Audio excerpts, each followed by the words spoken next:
Assalamualaikum warahmatullahi wabarakatuh. Perkenalkan, nama saya Muhammad Fikar Hidayat dari program studi sosiologi kelas B. Sini saya akan menjelaskan sejarah singkat tentang Masjid Raya Makassar. Masjid Raya Makassar merupakan masjid yang terletak di Makassar, Sulawesi Selatan, tepatnya di Jalan Masjid Raya. Masjid ini dibangun pada tahun 1948 dan selesai pada tahun 1949. Masjid Raya Makassar merupakan saksi bisu sejarah bagi masyarakat Makassar yang pada masa penjajahan selalu dipecah belah menjadi berbagai golongan, aliran, dan organisasi agar tidak bersatu menghimpun kekuatan. Setelah masjid ini digunakan pada bulan Agustus 1949, terjadi sentralisasi kekuatan umat Islam untuk melawan penjajah. Sentralisasi ini dimulai dari bersatunya aktivitas beribadah umat setelah sebelumnya tercerai-berai di sejumlah masjid-masjid kecil.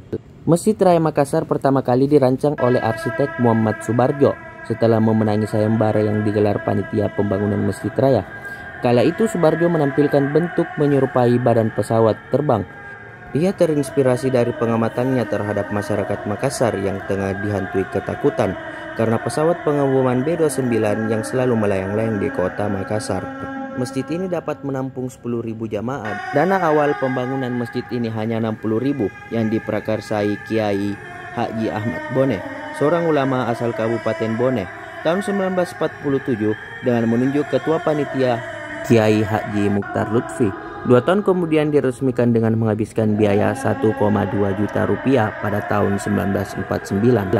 Presiden pertama Republik Indonesia Insinyur Soekarno pernah singgah dan melaksanakan sholat Jumat di masjid ini pada tahun 1957, dan mantan Presiden Soeharto juga berkunjung dan sholat Jumat di Masjid Raya pada tahun 1967.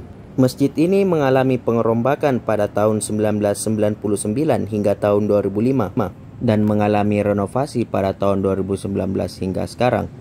Pada tahun 1999 bulan Februari, Masjid Raya Makassar dirombak total dari bentuk aslinya. Saat itu ketika Yusuf Kalla melontarkan ide perombakan besar-besaran masjid tersebut, muncul reaksi dengan tudingan sebagai kapitalis murni dengan tuduhan akan mendirikan plaza di atas lokasi bekas masjid. Tetapi seiring dengan berjalannya waktu, pembangunan masjid sejak peletakan batu pertama oleh Gubernur Haji Zainal Basri Palaguna pada tanggal 9 Oktober 1999, maka Yusuf Kalla sebagai pebisnis membuktikan tekadnya untuk memperbarui bangunan dan model Masjid Raya. Renovasi Masjid Raya Makassar pada tahun 2019 hingga sekarang, di langit-langit Masjid Raya Makassar terdapat 99 Asmaul Husna. Dan di Masjid Raya Makassar terdapat Al-Quran raksasa yang merupakan sumbangan dari Aksa Mahmud. Pengerjaan Al-Quran raksasa tersebut selama 12 bulan yang ditulis tangan oleh Kiai Haji Ahmad Faqih Al-Muntaha, pendiri Pondok Pesantren Al-Asyariah Wonosobo, Jawa Timur. Dia merupakan anak dari seorang hafiz Al-Quran dan penulis kaligrafi populer, Kiai Haji Muntaha Al-Hafiz. Al-Quran raksasa ini memiliki ukuran 1 kali 1,5 meter dengan berat 584 kg.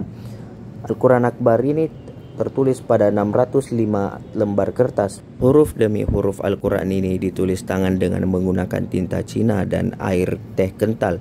Campuran tinta digunakan agar tulisan tahan lama meski kertas mulai usang. Pengangkutan Al-Quran dari pondok pesantren di Jawa Timur menuju Makassar dilakukan lewat kapal laut. Kemudian Al-Quran itu dinaikkan ke truk dari pelabuhan.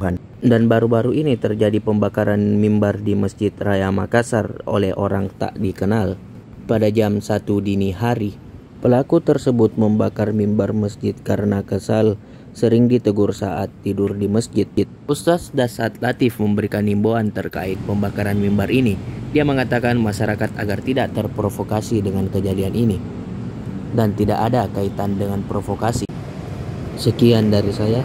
Terima kasih. Wassalamualaikum warahmatullahi wabarakatuh.